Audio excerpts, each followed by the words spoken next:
Have you ever thought that maybe like all this information we have like all the time, it's actually making us like less insightful? Hmm.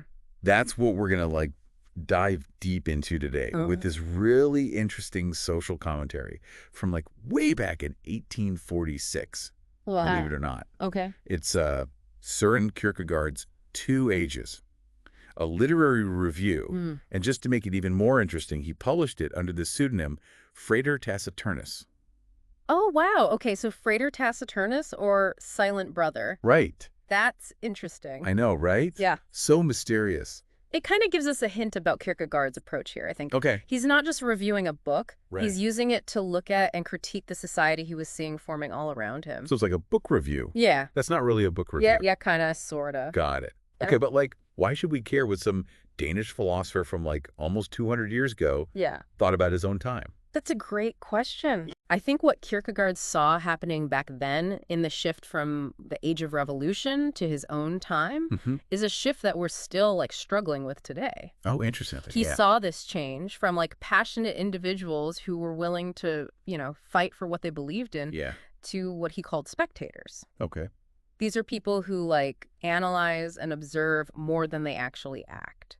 Oh, I see. Does that sound familiar at all? Yeah, totally. Yeah. I mean, I catch myself sometimes, just scrolling through like endless news feeds and I'm thinking, am I really like engaging with the world or am I just watching it go by? That's a great point. Like we're all armchair quarterbacks in the game of life. I love that analogy. That's perfect. Thanks. And Kierkegaard was worried about this. Right. Like, what did this shift mean for our own passions and ambitions as individuals? Yeah, that makes sense. He talks about this idea of leveling. Yeah.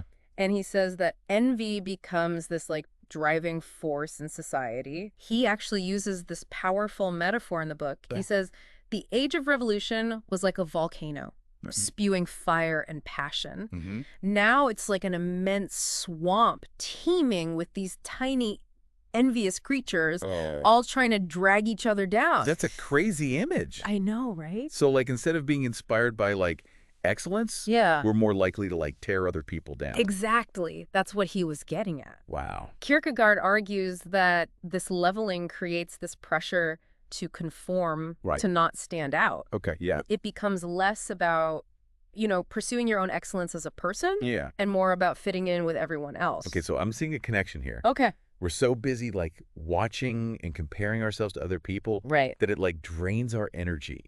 Yeah. To actually do the things we're passionate about. Totally. We're stuck in this cycle of like watching and envying. Exactly. And that leads us to another one of Kierkegaard's concerns. The tyranny of public opinion. Okay. He was afraid that as individuals become more focused on fitting in, they give up their ability to like think critically and make their own judgments. Oh, this is where I think social media really fits in. Totally. It's like everybody's always looking for validation. Yeah. Through likes and follows. Right. Even if it means like giving up their own beliefs or values. And that's a danger that Kierkegaard saw even way back then. Wow. He recognized how public opinion could become this huge force that just stifles individuality and independent thought. Right. He argued that following the crowd eventually leads to us losing our authenticity and our ability to discover who we really are. So what's the takeaway here? Are we like destined to just be these passive spectators? Right. Controlled by algorithms and trends? No, not at all. Okay. Kierkegaard, even though he had these critiques, Yeah. he still believed in the power of individual choice. Okay.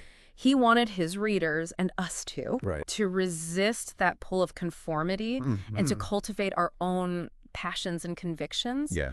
He believed that true fulfillment comes from living authentically and engaging with the world on our own terms. That's a really empowering thought. It is. So even though Kierkegaard kind of painted a dark picture of his time, he still offered a message of hope. Absolutely. It makes you wonder if he were alive today, right? What would he say about our world of social media and instant information? That is a really good question. Yeah. Would he see it as a tool for connection and progress? Right. Or would he see it as this thing that just makes those trends he warned us about even worse? Yeah. I think that's something we all need to think about. It really is food for thought. It is. And maybe it's a reminder to like put our phones down every now and then and engage with the world in a more meaningful way. I agree. Well, thanks for this really interesting deep dive. Of course. I think Kierkegaard's insights are like more relevant than ever. Absolutely. And I hope our listeners found them thought-provoking too. I hope so. I did. Me too. All right, thanks again. You're welcome.